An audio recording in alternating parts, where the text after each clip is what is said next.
What's going on, my beautiful people? Fernando David here.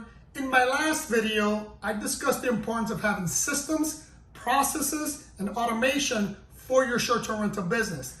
Now I want to expand a little bit on that, and I want to talk about speed and execution.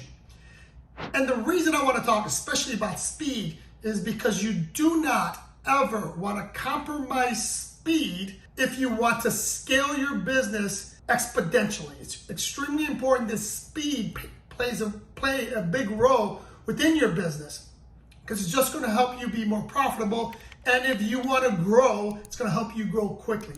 Now, there's 4 things that I believe you should implement that'll help you add speed to your business. The first one is what is referred to as function, meaning how well does your team function within your systems, and how well is your automation within your system. It does you no good to have processes and procedures in place and or automation if it's going to slow you down. How do you make that fast, or how do you implement that within your business? You do that through training. You, the owner, right, and or the leader of your organization, you need to make sure that your team members or your staff are properly trained in your processes and procedures. And it's not something that you give them once and wing it. You need to practice it. You need to make sure and practice it, make sure that they're understanding what they're trying to do or trying to accomplish, understand the system, and then you constantly need to be, like, for example, in our industry, the short-term rental industry, you need to practice and role play questions, inquiries, when something goes wrong, all those scenarios. You need to run those scenarios through your processes and procedures and make sure that that your staff is efficient in it, so that you can add that speed element to your business. The next one is going to be the processes, right? Just discussed, you got to make sure whatever process you have in place, that they're current, number one, that your staff understands it, and then is it truly making your business faster? So the big one there with processes is that you constantly need to be looking at it and tweaking where you need to tweak. So here's what I mean by that. For example, in the last video, I discussed on creating an SOP for licensing, meaning when you get a brand new property, how do you license that? Create a step-by-step process. Now, that step-by-step process, you should constantly be evaluating it to see if you can do one of the following. Number one, can you eliminate a step?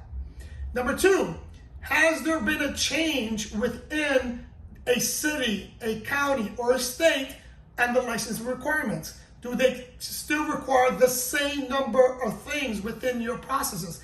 If they don't, you need to tweak that. So you constantly need to be evaluating your processes and procedures to make sure that they're current, and make sure that you're doing it as fast as possible. Now, once you master the function, right? Once your team members are proficient in your processes and procedures, once they're competent in those situations, once you are sure that your processes and your SOPs are up to date, they're as fast as you can make them currently, then the next one is going to be expansion. And what I mean by expansion is, how quickly can we expand? Now, for me, expansion can be just adding another channel. For example, if you've been following my channel, I'm a big advocate for my newbies to only advertise or work on one platform if they're going to be a sole operator. If you are a solopreneur and you're going to be doing everything, I recommend that you first master one platform, and let's mention Airbnb, before you expand to another platform. Now, again, expansion can be as simple as that, or it can be as acquiring another business, entering another market. You need to decide after you think that you mastered function and your processes and procedures are as fast or currently where they need to be, then it's expansion. The last thing is timing. And what I mean by timing is when. Like, when is it a good time to hire someone? When is it a good time to create an initiative or a marketing campaign? When is it a good time to fire someone?